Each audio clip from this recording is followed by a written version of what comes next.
Ini pelajar tingkatan 5 buat amali secara individu, sorang-sorang beramali hari ni. Bukan buat dalam grup. Jadi cikgu pun baru habis kelas, jadi cikgu online daripada Makmal Bio Form 4. Jadi besar harapan cikgu semoga kelas kita ni berjalan lancar, tak ada masalah lain lah. Okey, jadi cikgu dah rekod. Now cikgu terus saja nak sambung. Tapi sayangnya hari ni cikgu tertinggal pen untuk cikgu conteng-conteng slide cikgu.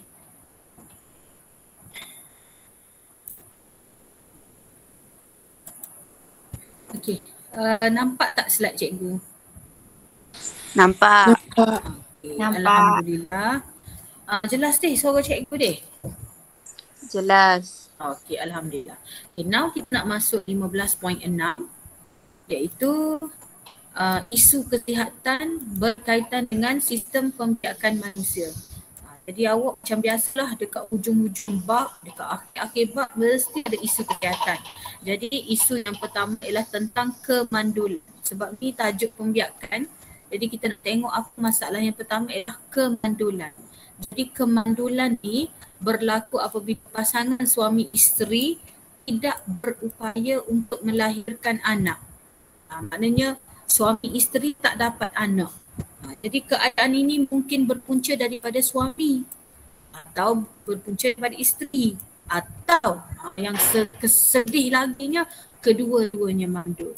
Jadi katakan contoh nanti besok-besok awak kahwin, bila tak dapat anak, awak janganlah pula kata apa, saling tuduh menuduh. Sebab mung lah ni, tak boleh anak sebab mung lah ni. Jadi kena pergi cek dekat doktor sebab mungkin masalah tu berpunca daripada lelaki, mungkin berpunca daripada isteri, mungkin berpunca daripada kedua-dua pasangan. Okay, kita nak tengok apa punca kemandulan lelaki. Jangan ingat bila sebut mandul je mesti perempuan mandul. Tak.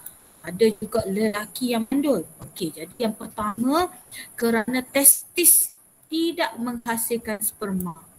Ada testis tapi testis tu tidak boleh menghasilkan sperma pun ada. Okey, yang kedua mati pucuk. Mati pucuk ni maksud dia zakar dia tak naik lah. Tu mati pucuk, zakar dia tidak dapat berfungsi. Pun mandul juga. Yang ketiga, kualiti sperma rendah. Kualiti sperma rendah, sperma abnormal. Maksudnya macam ni, awak kan belajar lelaki dalam pancukan dia tu ada berjuta-juta sperma. Tetapi yang ni sperma tu sedikit, kualiti spermanya sangat sedikit. Orang lain, lelaki lain hasilkan berjuta-juta sperma, tetapi yang ni hasil 2-3 sperma je. Kejap cikgu kena mesej. Nak kena sekejap deh.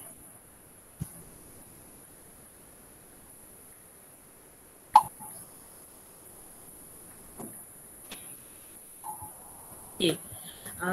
Kualiti sperma rendah, bilangan dia sedikit. Okay. Yang kedua, sperma yang dihasilkan abnormal.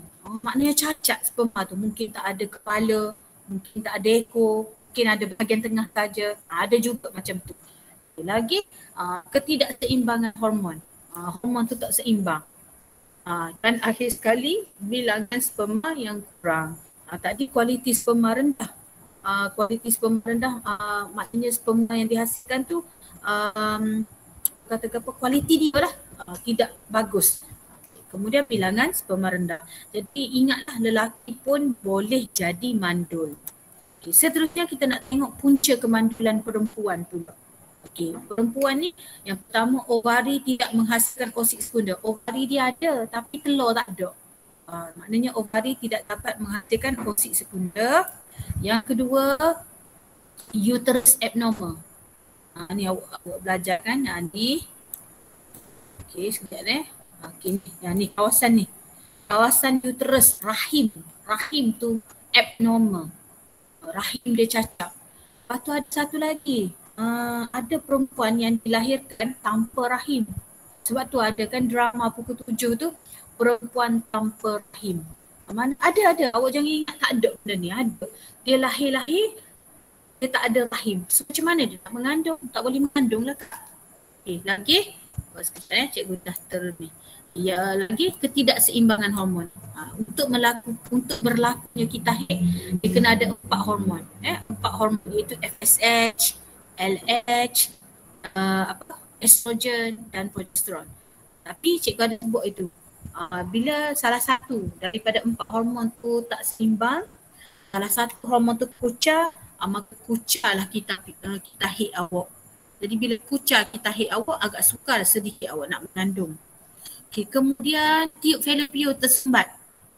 Tiub Fallopian ni tempat berlakunya persenyawaan, tapi sekarang dia tersumbat. Cikgu buat apa tersumbat cikgu? Mungkin ada kecacatan di situ, mungkin ada ada ketumbuhan. Jadi tiub Fallopian tu tersumbat.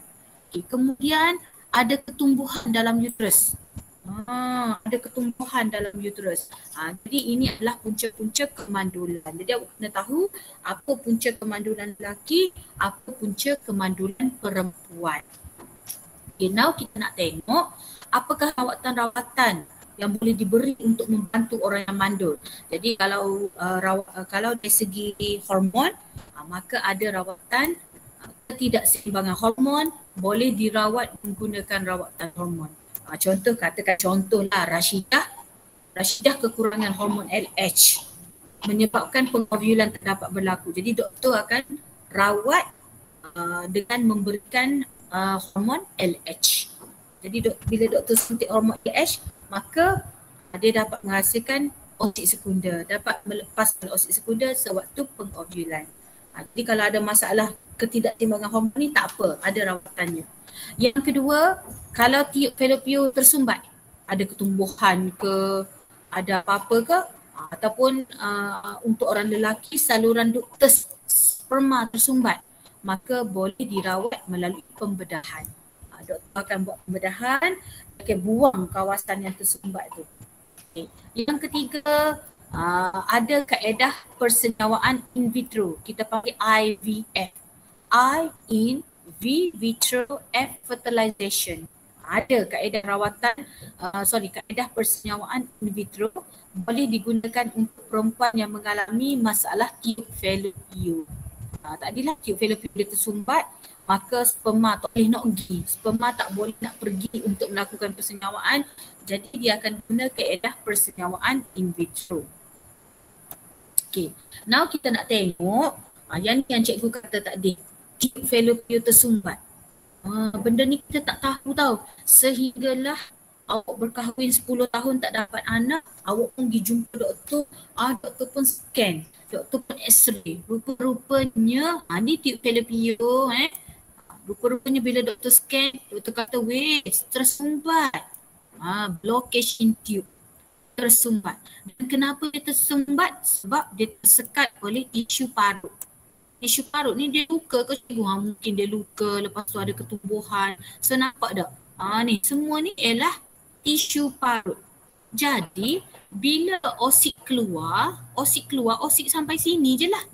Lepas tu kalau sperma masuk sampai sini je lah. Maka sperma tak boleh mensenyawakan ovum. Jadi apa dia tak boleh masuk? Sebab ada parut, tisu parut. Okey. Kemudian ada satu lagi keadaan. Okey, kita baca dulu deh. Pernah dengar ada endometriosis? Mungkin awak tak pernah dengar, tapi biasanya kalau perempuan ni endometriosis ni memang orang kata mudah terjadi kepada perempuan. Okey, now cuba kita baca deh. Endometriosis adalah lapisan dalaman rahim yang dikenali sebagai endometrium tumbuh di luar rahim, seperti di kawasan ovari, pundi kencing, usus dan pelvis. Selaput endometrium yang tumbuh di luar rahim dipanggil implan, dan ada kes-kes tertentu endometriosis ni dia boleh tumbuh dekat kulit, dekat paru-paru dan otak. Jadi apa dia cikgu endometriosis? Okey, endometriosis ni ialah ada ketumbuhan. Dan ketumbuhan ni dia ni tumbuh di luar rahim. Nampak tak ni? Warna koko-koko ni ialah ketumbuhan ni. Ada yang tumbuh sini, ada yang tumbuh dalam ovari, ada yang tumbuh dekat luar ni, ada yang tumbuh sini. Nampak tak? Jadi doktor kena scan dulu. Dia scan, dia x-ray, Dia nampak awak ni ada ketumbuhan. Dia panggil endometriosis. Memandangkan implan ini terbentuk di luar rahim, ia mengalami kesukaran keluar daripada badan sewaktu haid dan menyebabkan kesakitan. Kalau dia duduk dalam ni, cikgu tunjuk kalau dia duduk di sini, kalau ketumbuhan tu ada di sini, tak apa kak. Tak apa. Sebab bila kita haid, dia akan keluar bersama-sama dengan darah haid. Kalau dia duduk dalam rahim, tak apa sebab bila kita haid dia keluar bersama-sama dengan darah haid kita. Tapi masalahnya dia duduk di luar ni, duduk sini. Jadi bila kita haid, dia tak keluar. Dan dia pula semakin membesar. Dia kan ketumbuhan, jadi dia bertumbuh semakin membesar dan dia menyebabkan kesakitan. Lama kelamaan darah akan berkumpul dan membentuk sista serta menyebabkan perekatan yang menyukarkan kehamilan. Jadi ketumbuhan tu dia duduk di luar rahim dan dia akan jadi kau besar, dia akan menyebabkan kesakitan. Tu contoh-contoh endometriosis ni, kadang-kadang contoh salah satu simptom dia ialah perut kita bucik. Kita ingat ke bucik kat apa? Lepas tu kita pun pergi kat doktor. Doktor pun tengok, kau bucik perut awak ni. Doktor pun check scan. Rupa-rupanya ada endometriosis. Benda ni biasalah berlaku. Endometriosis ni dia biasa berlaku kepada wanita 40 ke atas. Tapi lo ni bukan setakat 40 lah. Kadang-kadang 18 pun dah ada endometriosis. Kalau ada nak tanya apa-apa, tanya dah. Itu tadi perempuan. Sekarang ni contoh-contoh kemandulan di kalangan lelaki. Nampak tak sperma tak sihat? Kalau yang ni sperma sihat sperma sihat yang ni ada kepala, ada bahagian tengah, ada ekor, ada kepala, ada bahagian tengah, ada ekor. Yang ni yang sihat. Cuba awak tengok. Yang ni yang tak sihat ni. Kepala saja besar. Tak sihat. Lagi ni kepala kecil. Tak sihat. Ni kepala bercabang. Tak sihat. Ni ekor bercabang ada 2. Tak sihat. Ni pula apa ni cikgu? Ni kepala lonjong saja, panjang doh, tak sihat. Ni nampak dah ni, kepala dia gede-gede macam tu. Dia terbentuk tak sempurna, tak sihat. Lepas tu nampak tak bahagian tengah dia gede-gede macam ni, tak sihat. So yang ni lah yang kita panggil sperma yang tidak berkualiti. Sperma yang tidak berkualiti, tidak sihat. Dan ada juga sesetengah tu ekor dia pendek. Ekor pula dah pendek pun tak sihat. Okey, lagi yang ni pula bilangan sperma yang rendah. Kalau orang yang sihat, normal, sekali dalam pancutan dia tu ada berjuta-juta sperma. Yang ni adalah neko, tak sihat. Nampak? Lepas tu yang ni sihat. Yang ni tiba-tiba kepala kecil. Kita panggil sperma abnormal. Lepas tu sperma ni dia bergerak ke hadapan. Tapi tiba-tiba yang ni dia macam gelek-gelek. Dia tepuk. Dia pergerakan dia tak normal. Pun kita panggil sperma yang tidak berkualiti. Jelas dah?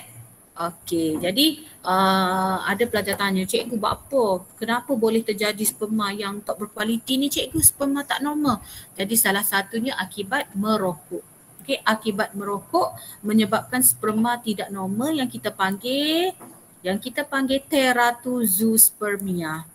Teratozospermia iaitu sperma yang tak berkualiti, sperma yang tidak normal. Okey. Seterusnya kita nak tengok yang ni lah. Yang ni nota cikgu yang tak ada dalam buku teks. Yang cikgu baca tadi daripada buku teks. Okey. So sebab-sebab biasa kenapa perempuan atau lelaki mandul, kerana tadilah cikgu kata tadi kip fallopian tersumbat. Lepas tu kegagalan embrio menempel di dinding endometrium wanita pun sebab menyebabkan dia mandul juga. Iaitu bila embrio nak menempel, dia tak melekat. So gugur. Setiap kali dia mengandung, gugur. Mengandung, gugur. Pun adalah kemandulan juga. Okey lagi, tidak berupaya menghasilkan ovum. Mandul juga. Lepas tu kitaran haid tidak tetap. Dia menyebabkan kemandulan lah ni. Okay. So ini ialah kemandulan untuk wanita. Yang ni pula untuk lelaki duktus sperma tersumbat, sperma tak boleh keluar, bilangan sperma sangat sedikit, mati pucuk dan sperma tak sihat, ekor pendek, teratozospermia, semua tak adalah contoh-contoh kemandulan. Okey. Now kita nak tengok, yang ni cikgu dah baca dah tadi. Okey, kita nak tengok secara detail sebab yang ni awak kena tahu tapi tak ada dari buku teks. Jangan risau. Habis silibus ni cikgu akan beri slide ni untuk awak baca untuk exam lah. Okey, jadi salah satunya ialah persenyawaan in vitro atau kita panggil IVF, in vitro fertilization. Okey, jadi IVF ni awak kena tahu bila nak guna. Digunakan apabila perempuan itu ada masalah tiub falopio tersumbat. Sebab kalau lain masalah lain rawatan dia. Tapi ni apabila tiub falopio tersumbat ada tisu parut tadi, maka dia nak mengandung tak boleh. Jadi doktor akan bantu dia buat IVF. Jadi nombor 1 macam mana nak bantu dia, mula-mula kena suntik FSH dulu. FSH, hormon perangsang folikel, disuntik untuk merangsang penghasilan folikel. Cikgu, suntik siapa cikgu? Suntik dekat perempuan tu. Okey, kemudian dengan menggunakan satu alat yang diberi nama laparoskop. Nanti kita akan tunjuk gambar. Yang diberi nama laparoskop. Laparoskop ini akan dimasukkan untuk mengeluarkan oosit sekunder dari ovari perempuan dan kemudian diletakkan dalam bekas berkaca yang sudah mengandungi sperma suaminya. Dan sperma suami itu mesti letak dengan bilangan yang banyak dalam medium kultur bernutrien. Okey, so mana gambar dia macam ni lah. Nanti sekejap cikgu cari gambar dia. Ni. Nampak tak? Ni lah laparoskop. Dia macam picah garis panjang, wayar panjang tu. So dia akan masukkan melalui faraj perempuan. Dia pergi ambil ni. Dia pergi kutip. Dia pergi ambil oosit sekunder. Kemudian dia letakkan dalam bekas berkaca. Ikutlah. Nak letak dalam tabung uji ke, nak letak dalam piring Petri ke. Dan dalam piring Petri ni sudah ada sperma suami. Banyak sperma suami. Ataupun dia letak dalam tabung uji. Dalam tabung uji tu dah ada banyak sperma suami. Dan dalam tabung uji, dalam kultur tu, dia sudah ada medium kultur supaya sperma tak mati. Jelas dah? Okey, kemudian sperma dan ovum yang telah diletakkan dalam bekas berkaca tadi akan disenyawakan di dalam piring Petri. Dia senyawa luar. Dia buat benda tu di luar. Dia senyawakan dalam bekas tadi. Di bawah keadaan makmal yang terkawal. Memang makmal tu kena jagalah. Memang terkawal. Lalu terbentuklah zygot. Sperma dan ovum tu dah bersenyawa lalu jadi zygot. Zygot membahagi jadi 2, jadi 4, jadi 8 sel secara mitosis. Bila dah jadi 8 sel, syarat dia kena jadi 8 sel. Akan dimasukkan ke dalam uterus. Maknanya dia akan bila dah jadi 8 sel, dia akan ambil 8 sel tadi, cocok balik masuk dalam uterus perempuan bini dia tu melalui cervix untuk ditempelkan. Dia ambil cocok selalu dekat tisu endometrium. Okey. Kemudian maka budak tu akan berkembang, bertumbuh. Maka bayi yang lahir itu dikenali sebagai bayi tabung uji. Apa? Sebab persawaan tu berlaku di luar, di dalam tabung uji. Jadi sebab tu dia panggil bayi tabung uji. Okay, jelas kita panggil IVF. So nampak tak? Ni perempuan ni. Perempuan ni menghasilkan menghasilkan oosit sekunder. Tapi sebelum nak hasilkan oosit sekunder kita akan beri rawatan hormon dulu. Kita suntik FSH, kita suntik LH. Memang macam contoh Siti Nurhaliza lah. Siti Nurhaliza pun buat IVF. Siapa baru ni? Tak jadi tu Eliza yang buat IVF tak jadi tu. Dia kena bayar rawatan ni.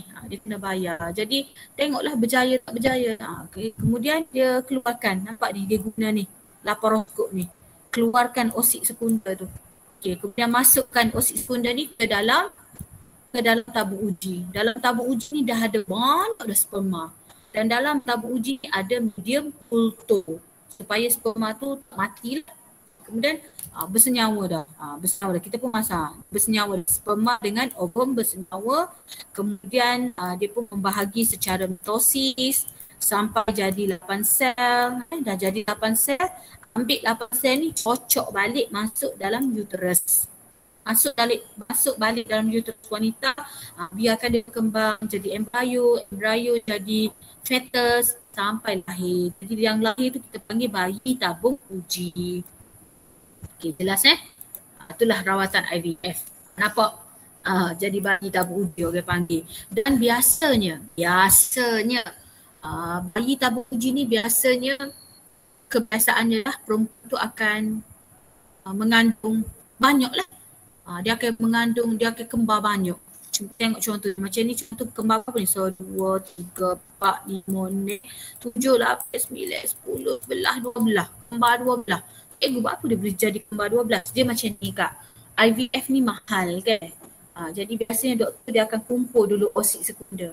Dia kumpul, katakan contoh dia ambil dia ambil 4 oosit sekunder.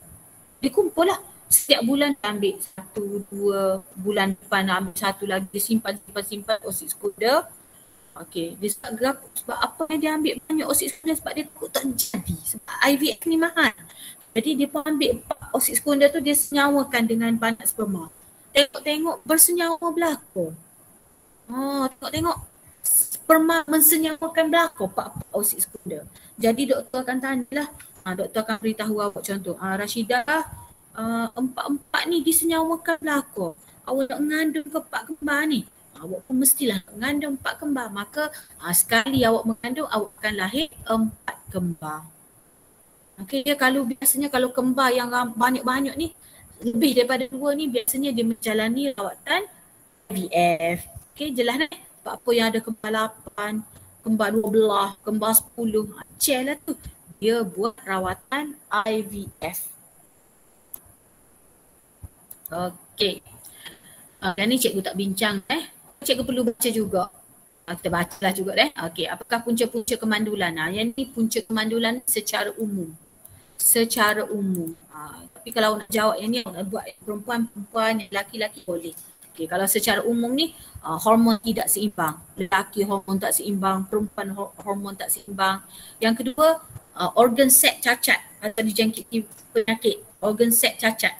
Takdilah ovari cacat, testis cacat sebab ada penyakit. Yang ketiga, masalah kesihatan seperti sakit jantung atau kencing manis. Sebab bila dia ada masalah kesihatan ni, akan jadi mati pucuk biasanya. Dan dia ada masalah dari segi sistem keimunan. Ini secara umum. Okay, now kita nak pergi kepada seterusnya. Yang ni tak ada dalam buku Yang ni tak ada dalam buku tapi cikgu beri dalam bentuk soalan.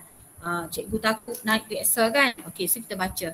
Selain daripada kaedah pencegahan kehamilan, penggunaan pil pencegah kehamilan juga diamalkan. Maknanya orang ni mengamalkan pil pencegah kehamilan, dia tak sibuk mengandung. Jadi yang mantul. Yang ni pula sebab mengandung banyak sangat, beranak seorang dia tak sibuk mengandung. Jadi dia akan ambil pil pencegah kehamilan. Okey, bincangkan kebaikan dan keburukan mengamalkan kaedah pencegahan kehamilan. Okey, boleh tak cikgu minta siapa-siapa tolong baca kebaikan. Boleh ke siapa-siapa volunteer baca kebaikan? Nak jadi ikon PDPR. Okey. Aras progesteron atau estrogen tinggi merencat FSH dan LH menyebabkan tiada perkembangan folikel dan pengovulan berlaku. Kedua, menghalang kehamilan yang tidak diingini atau fetus yang cacat. Ketiga, mengurangkan bilangan pengguguran. Keempat, menghalang kelahiran anak yang berlebihan bagi keluarga yang miskin atau populasi dunia boleh dikawal. Kelima, memperbaiki institusi perkahwinan atau keharmonian rumah tangga. Lepas tu tidak kekal, seterusnya tidak melibatkan pembedahan. Akhir sekali mudah dan boleh didapati di kedai ubat atau farmasi. Okey. Okey, thank you very much. Okey, dia nak kebaikan mengamalkan maksudnya macam ni, kalau katakan dia ni ramai anak, dia tak sibuk anak dah. Katakan contoh gini lah, cikgu ambil contoh Rashidah je ni sebab Rashidah baca doa. Katakan contoh Rashidah ni berkahwin 6 tahun, ni anak dah. Ni dah anak Rashidah. Rashidu, Rashidin, apa lagi, Rashiza, anak dia ni okay. Jadi ni tahun dia ni, tiap-tiap tahun dia mengandung. Jadi Rashidah pun tak nak mengandung dah. Rashidah pun berbincang dengan suami tak nak mengandung. Jadi Rashidah pun nak guna pil pencegah kehamilan. Jadi kita pun nak tengok apa kebaikan pil pencegah kehamilan ni. Yang pertama, dalam pil pencegah kehamilan tu, dalam pil tu bila kita makan, dia akan menyebabkan aras progesteron estrogen tinggi. Maknanya dalam pil tu, dalam obat tu, dia sudah ada progesteron yang tinggi. Jadi bila kita makan kan, maknanya kita dah ada progesteron yang tinggi. Macam kita ni umpama kita dah mengandung lah. Kita makan progesteron tinggi, maknanya kita macam umpama kita dah pregnant. Jadi bila kita pregnant, maka tidak akan berlaku perkembangan folikel dan pengovulan tak berlaku. Sebab bila kita makan, kan awak ingat awak belajar dalam kitab progesteron ni untuk apa? Progesteron ni untuk pregnant kan? Untuk penebalan dinding endometrium, maknanya progesteron untuk perempuan yang sudah mengandung lah. Jadi bila kita makan ubat tu, maknanya dia menyebabkan progesteron tinggi dalam darah kita. Jadi kita ni seumpama kita sedang mengandung lah. Jadi bila kita mengandung, kita tak akan main period. Kita tak akan melepaskan oosit sekunder, pengovulan tak berlaku. Jadi maknanya kita tak subur lah.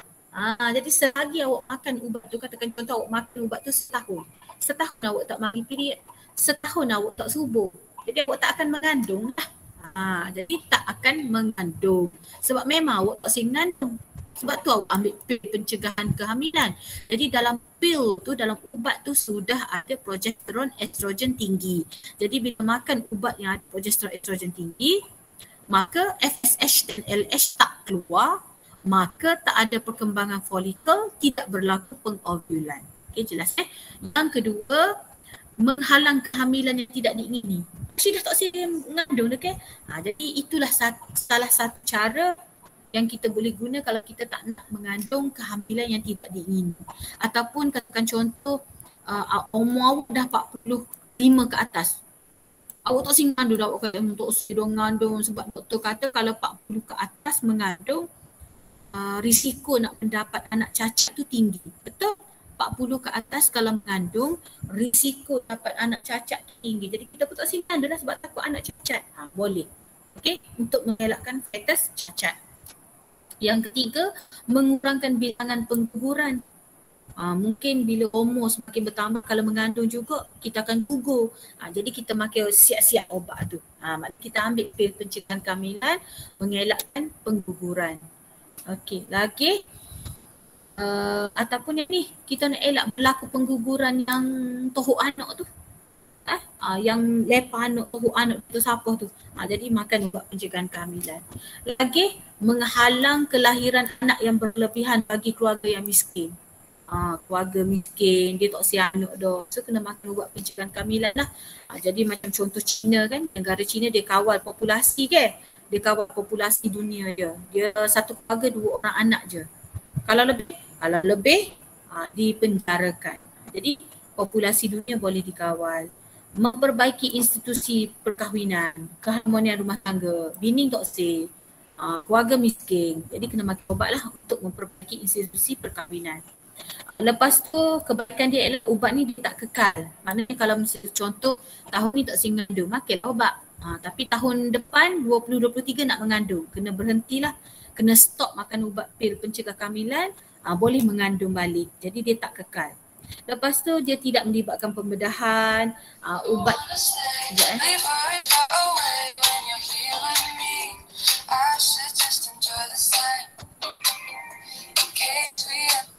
Okay. Lagi ubat ni mudah, murah dan boleh didapati di kedai farmasi. Okey. Boleh siapa-siapa baca keburukan pil pencegahan kehamilan?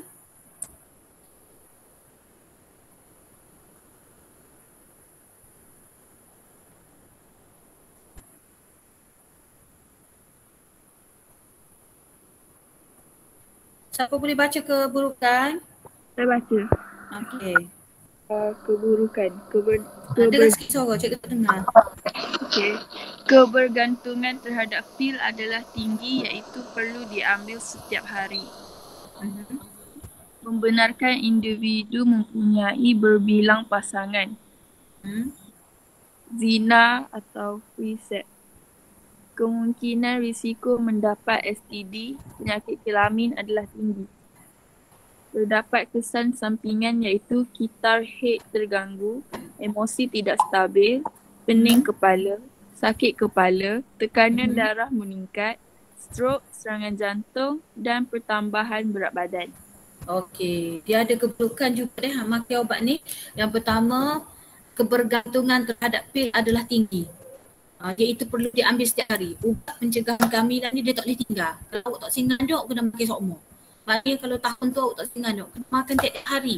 Sebab tu kalau awak tengok pil kehamilan tu, pil pencegahan kehamilan dia ada macam date dia. Dia ada hari dia. So maknanya tak boleh tinggal. Jadi kebergantungan terhadap pil tu sangat-sangat tinggi, tak boleh tinggal.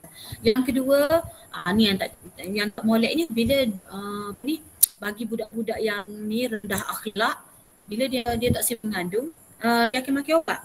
Jadi bila dia makan ubat dia tak mengandung, jadi membenarkan individu tu untuk melakukan zina lah. Dia boleh buat dengan sesiapa dia nak. Dia tak takut lah. Jadi kalau dia tak siap mengandung dia makan ubat. Okay, lagi. Bila dia buat dengan orang tu, buat dengan orang ni, kemungkinan nak dapat penyakit HIV, penyakit kelamin, STD sangat-sangat tinggi. Dan ada sesetengah orang bila dia ambil obat macam ni, dia ada gangguan lah, iaitu kitar head terganggu. Ada setengah tu emosi tak stabil, jadi kau backing, jadi kau sedih.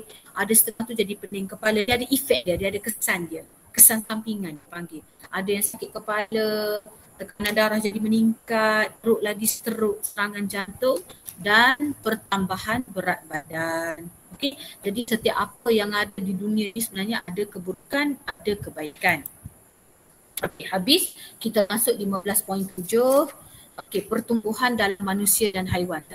Sebelum ni kita dah belajar tentang kehamilan, perkembangan. Sekarang dah keluar dah. Ada baby dah. Jadi sekarang kita nak belajar bagaimana baby tu boleh bertumbuh besar jadi macam awak sekarang ni. Okey, pertumbuhan organisma. Pertumbuhan organisma merupakan proses kekal serta tidak berbalik yang melibatkan pertambahan bilangan sel, saiz, isi padu dan jisim badan organisma. Apa maksud dia? Maksud dia macam ni. Pertumbuhan ni ialah bertumbuhlah. Awak bertumbuh daripada umur setahun, 2 tahun, 3 tahun. Jadi awak nampak tak proses kekal. Tidak berbalik. Maknanya sekarang awak umur 16, awak tak best lah umur 16 ni COVID. Balik semula lah nak jadi darjah 6, tak boleh. Tak boleh. Prosesnya adalah kekal, awak akan bertumbuh, awak akan menjadi besar. Kenapa? Sebab berlaku pertumbuhan bilangan sel. Bilangan sel awak makin banyak. Saiz awak makin besar. Isi padu awak kokoh, berat. Jisim badan awak makin berat. Dulu awak baby, masa lahir 2.5 kg. Masa awak lahir 2.5 kilogram. Sekarang dah berapa kilo? Sekarang dah 56 cikgu sebab COVID duduk rumah makan. Jadi berat dah. Nampak? Okey. Pertumbuhan melibatkan pembezaan dan pengkhususan sel serta kerencaman bentuk dan fungsi sel. Pertumbuhan organisma sangat penting untuk perkembangan dan kematangan sistem-sistem badan. Okey. Bagaimana kita nak tahu budak ni bertumbuh? Bagaimana kita nak tahu haiwan tu bertumbuh? Okey. Parameter yang digunakan untuk mengukur pertumbuhan ni ada 3. Okey. Parameter. Bukan 3, ada 2. Parameter yang digunakan untuk mengukur, nak tahu benda ni bertumbuh ke tak? Manusia ni bertumbuh ke tak? Ada 2. Yang pertama kita tengok pertambahan saiz ataupun pertambahan isi padu. Contoh perubahan ketinggian atau panjang sesuatu organisma. Awak ingat tak? Awak masa awak sekolah menengah, sekolah rendah kan, doktor jururawat bila dia datang dia akan ukur tinggi awak. Ataupun masa awak kecil, awak tak nampak baby. Adik awak kecil.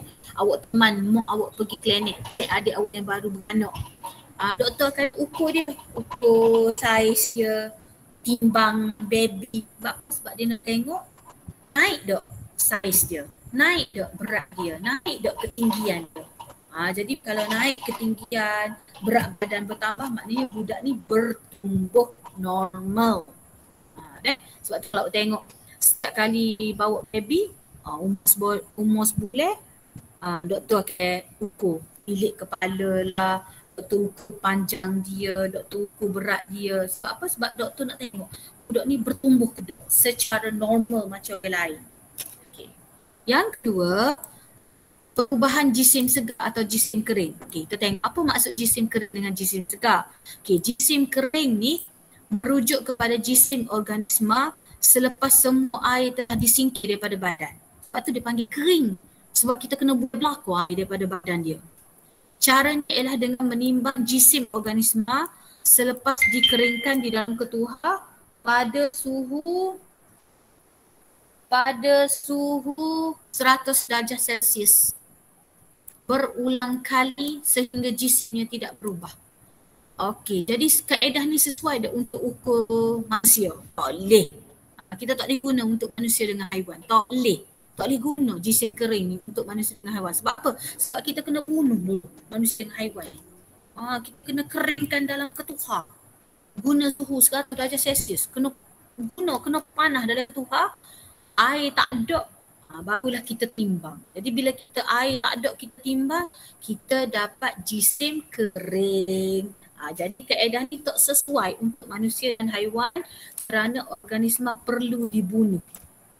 Jadi jisim segar ni hanya sesuai untuk tumbuhan sahaja. Jelas Okay, yang kedua ialah jisim segar. Jisim segar ni boleh diukur bila-bila masa. Organisma tidak perlu dibunuh. Contoh macam awak, cikgu kata okey naik atas penimbang tu cikgu nak ukur berat badan awak. Itulah yang kita panggil jisim segar. Jadi jisim segar ni tepat ke dia kurang tepat? Jisim segar kurang tepat. Jadi awak jangan risaulah kalau pagi tak ada awak timbang-timbang 80 kilo dah. Jadi jangan risau sebab 80 kilo tu dia sudah bercampur dengan kandungan air dalam badan kerana dipengaruhi oleh pengambilan air oleh organisma tersebut. Jadi jisim segar ni kurang tepat. Okey, jelas Okey, kemudian itu untuk manusia. Sekarang kita nak masuk untuk pertumbuhan serangga pula. Okey, organisma berangka luar seperti serangga. Serangga tu dia ada rangka luar. Dia mengalami pertumbuhan yang berbeza. Dia tak boleh nak tumbuh macam kita. Macam kita ni tulang kita duduk di dalam. So kita boleh tumbuh. Tapi serangga dia ada rangka dekat luar.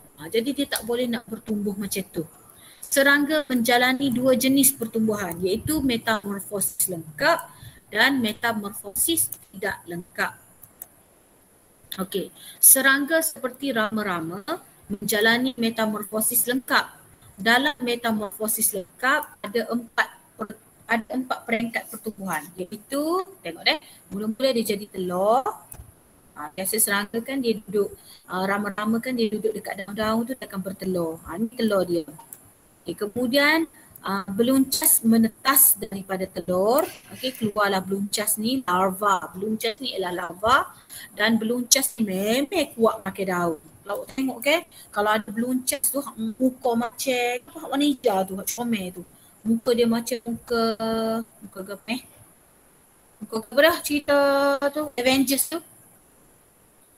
Awak tengok dah beluncas warna hijau tu, muka dia macam muka Allah tak ingat nama watak kartun tu. Jadi beluncas ni dia akan makan daun dengan banyak. Sebab apa? Sebab dia nak membesar. Okey, kemudian beluncas mula menjadi pupa. Mula dah menjadi pupa, dia jadi macam ni.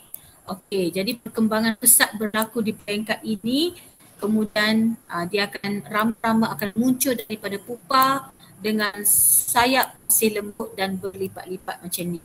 Okay, dan kemudian rama-rama pun membesar menjadi dewasa, maka jadilah rama-rama dewasa. Cikgu Asian ni cikgu tak perlu terangkan lah sebab awak pun masa tadika dulu awak nyanyi lagu ni ada lagu dia, lagu rama-rama ni. Cikgu tak perlu terangkan lah. Okey, seterusnya. Belalang menjalani metamorfosis tak lengkap. Belalang menjalani metamorfosis tak lengkap. Dia sama macam rama-rama tadi. Jadi dalam metamorfosis tidak lengkap, serangga mengalami peringkat ekdisis sebelum menjadi dewasa. Ni kita tengok contoh. Mula dia telur akan jadi nimfa. Nimfa ni apa cikgu? Nimfa ni baby. Baby belalang kecil-kecil tu. Kita panggil nimfa iaitu serangga yang masih kecil, baby lah. menetas daripada telur. So kalau awak jumpa baby tu, tu nimfa. Kemudian bila dia nak membesar, dia capai umur setahun, 2 tahun, 3 tahun tu, dia akan salin rangka luar, dia akan buang rangka luar dia semasa proses ekdisis. Awak pernah ke jumpa macam sarung lipas, sarung kulit belalang, awak pun kata lipas ni mati dah. Dia bukan mati tak, dia salin kulit. Salin kulit tu kita panggil ekdisis. Dan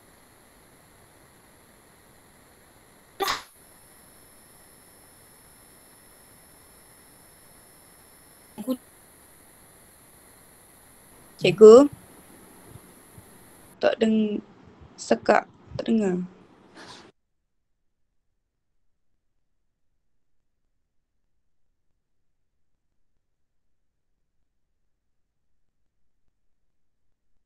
Okay, now kita nak tengok fasa pertumbuhan dan lengkung pertumbuhan sigmoid. Lepas tu habis ni.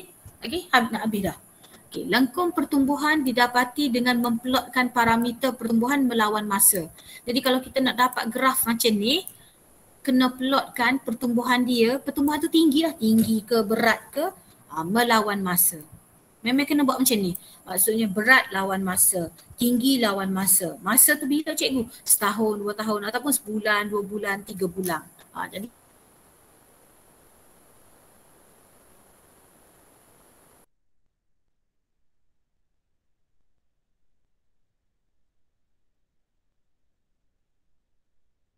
panggil bentuk sigmoid atau bentuk S. Pertumbuhan berlaku secara beransur-ansur dan selanjar dan terdapat 6 fasa. Ada 6 fasa dalam graf ni, iaitu fasa permulaan, fasa pertumbuhan pesat, tengok ni. Kuat dia mendaki ni, orang panggil fasa pertumbuhan pesat. Lepas tu dia mula perlahan, fasa pertumbuhan perlahan. Lepas tu dia matang dah, dia tak bertumbuh dah, dia matang. Lepas tu dia masuk fasa penuaan, dia tua. And then dia masuk fasa kematian. Okay, now kita nak pergi sasar. Cikgu minta awak tolong baca cikgu. Siapa nak baca fasa permulaan?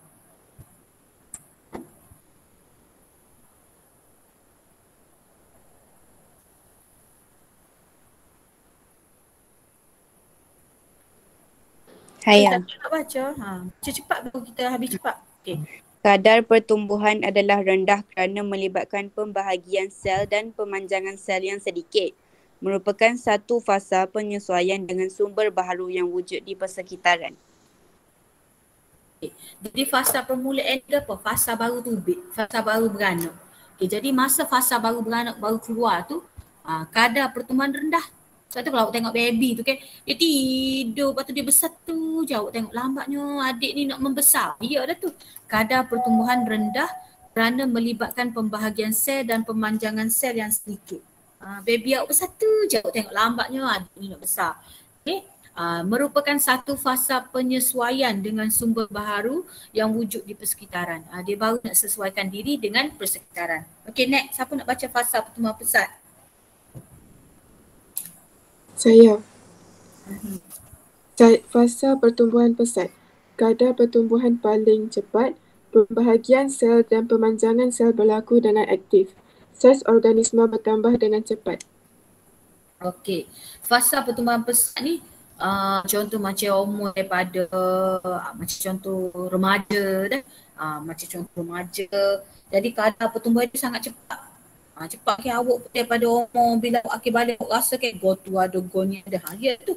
Kadar pertumbuhan cepat, pembahagian sel, pemanjangan sel berlaku dengan aktif, saiz organisma pun bertambah dengan cepat. Sebab bertambah dengan cepatlah, tinggi cepat. Okey. Kalau biasanya antara perempuan dengan lelaki, awal-awal perempuan cepat. Masa dah 5 darjah 6 tu perempuan cepat bertumbuh. Lelaki slow. Tapi bila dah akhir balik, lelaki pula cepat. Okay, next. Fasa pertumbuhan perlahan. Saya. Kadar pertumbuhan lambat dan berlaku pada kadar yang tetap. Sel mencapai saiz maksimum. Sel mengalami perbezaan yang menghasilkan kerencaman sel. Fasa pertumbuhan perlahan ni contoh macam sebelum dewasa lah, masuk dewasa dah. dekat-dekat masa dewasa, lebih kurang dalam umur umur 18, 19 macam tu. Kadar pertumbuhan dah lambat, dah mula perlahan. Okey, sel mencapai saiz maksimum dah. Kalau untuk lelaki almost 19, berhenti dah bertumbuh. Lelaki almost 19, berhenti bertumbuh. Manusia, perempuan umur 16. Perempuan berhenti bertumbuh 16.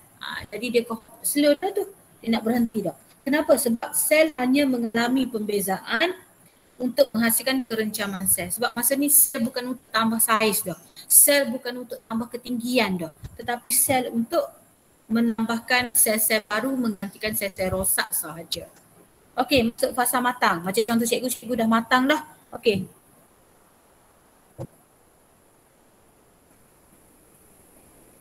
Tak ada nak baca. Fasa matang. Organisma mencapai peringkat matang. Kadar pertumbuhan ialah sifar. Kadar pembahagian sel adalah sama dengan kadar kematian sel. Pembahagian sel berlaku untuk menggantikan tisu yang rosak atau mati. Jadi cikgu ni, kalau awak tengok cikgu tinggi setahun ni dah tak bertumbuh dah. Okey? Organisma mencapai peringkat matang dah. Kadar pertumbuhan tak ada dah, zero dah. Tak bertumbuh dah, macam ni je. Okay, kadar pembahagian sel pun sama dengan kadar kematian sel. Maksudnya kadar yang buat sel baru dengan sel mati sama, lebih kurang sama banyak. Pembahagian sel berlaku hanya untuk ganti sel mati atau sel rosak. Okay, kemudian fasa penuaan ni umur tua dah. Kadar pertumbuhan negatif dah Kak. Nampak tak dia semakin turun dah ni. Nampak tak kadar penuaan ni, pertumbuhan turun ke negatif dah ni. Organisma mengalami proses penuaan. Okay, kemudian bila masuk fasa kematian, penuaan, penyakit, kekurangan sumber makanan atau ruang akhirnya menyebabkan kematian organisma. Okay, jelas dah? Jadi dalam setiap pertumbuhan ni mesti ada 5 fasa ni. Fasa permulaan, fasa pertumbuhan pesat, fasa pertumbuhan perlahan, fasa matang, fasa tua, fasa kematian. Okey, dan akhir sekali kita nak masuk lengkung pertumbuhan berbentuk tangga bagi haiwan berangka luar. Kita nak tengok bagaimana pertumbuhan untuk serangga. Okey, serangga seperti belalang, lipas, kalajengking mempunyai rangka luar yang keras. Kenapa keras? Aku ingat K dengan K. Kerana dibina daripada kitin. Rangka luar tidak membesar selaras dengan pertumbuhan haiwan. Bila dia kerah dekat luar, serangga tu susahlah nak membesar sebab ada rangka luar kerah. Bagi membolehkan pertumbuhan dan perkembangan, kalau serangga tu nak bertumbuh, nak membesar, maka haiwan tu dia kena tanggalkan rangka luar dulu yang keras. Maksud cikgu dia kena salin kulit dulu, baru dia boleh bertumbuh. Jadi maksudnya setiap kali dia nak bertumbuh, umur setahun dia kena salin kulit. Umur 2 tahun salin kulit. Umur 3 tahun salin kulit. Sehinggalah dia menjadi dewasa, dia tak salin kulit dah. Okay. Proses penyalinan rangka luar haiwan yang membolehkan pertumbuhan dan perkembangan ini dipanggil nama ekdisis. Jadi awak boleh panggil salin kulitnya, awak panggil proses ekdisis. Dan proses ekdisis ni dikawal oleh hormon. Okey. Proses ekdisis berlaku secara berkala. Berkala ni apa maksud dia cikgu? Maknanya kalau dia nak bertumbuh dia akan buat ekdisis lah.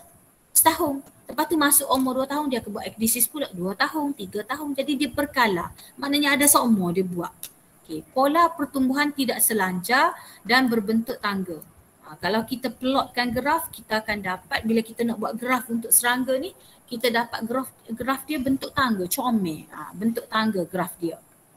Bahagian mendata graf menandakan pertumbuhan sifar. Kalau yang ni mendata ni maknanya masa ni dia tak bertumbuh lah. Dia sifar, dia tak bertumbuh.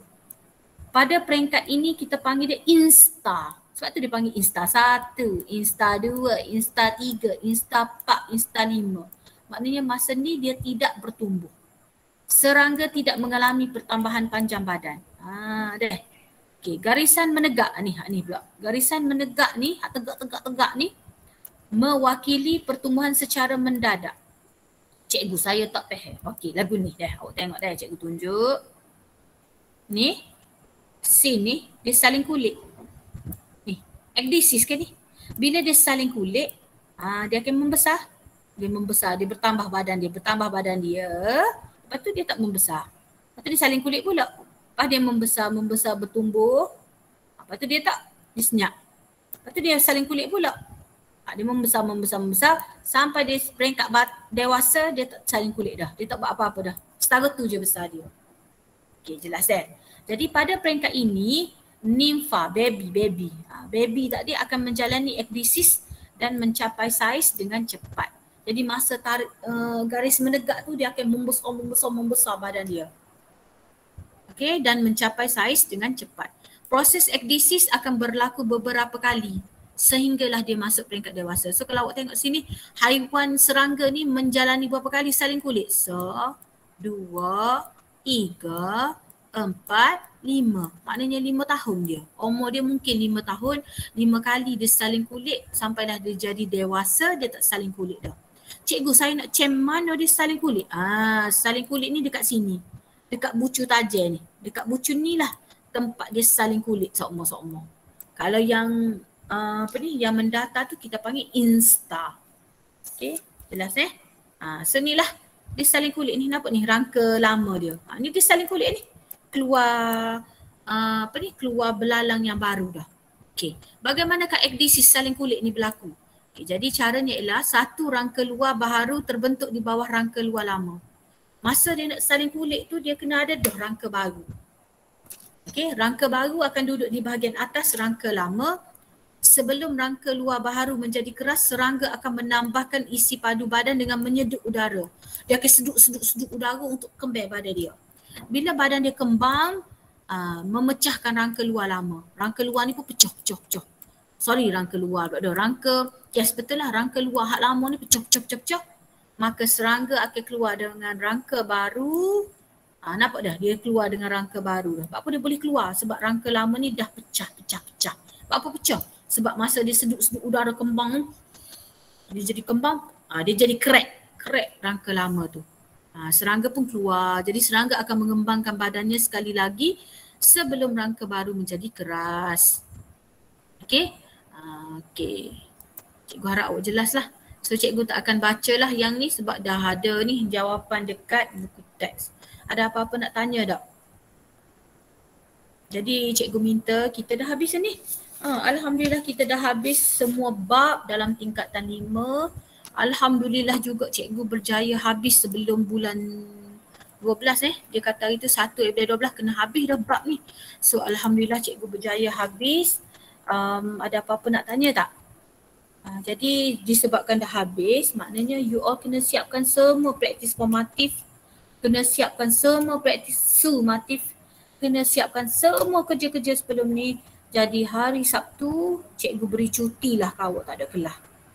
Hari Sabtu tak ada kelas, jadi gunakan peluang ni untuk siapkan latihan semua. Jadi kita pun tak tahu bila kita akan buka sekolah untuk form 4. Cikgu rasa macam tak buka dah sebab kita masih lagi di fasa 3. Jadi kalau katakan kalau katakan tahun hadapan lah awak jumpa cikgu, maka bila awak mari bulan 1 tu, cikgu nak semua kerja beres. Boleh ke? Elisha boleh ke gitu?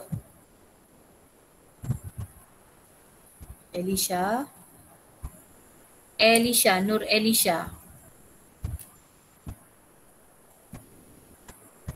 Cikgu tanya pun tak nyahut ni. Apa yang buat awak ni? Boleh gitu? Boleh. Boleh, seluruh dah bunyi boleh. Kena boleh lah. Jadi bila sekolah buka sahaja, cikgu nak semua kerja settle. Siap. Kita dah habis semua 15 bab. Jadi hari Sabtu cikgu bagi cuti awak untuk siapkan semua latihan. Dan next class nanti kita akan buat fokus kepada latihan. Ada apa-apa nak tanya sebelum kita berpisah? Tak ada. Awak sepatut habis 11.10. So sekarang baru 10.41 waktu tutup ni. Kita dah masuk waktu tutorial. Jadi cikgu nak awak gunakan waktu tutorial ni untuk siapkan praktis formatif, sumatif. Cikgu akan bagi slide ni untuk awak. Salinan slide ni. Okay, so kalau tak ada apa-apa. Okay, cikgu nak buat persediaan amali untuk form 5 seterusnya. Kalau ada apa-apa masalah, PM cikgu. Okay, Assalamualaikum. Terima kasih cikgu. Terima kasih cikgu. Terima kasih cikgu. Okey.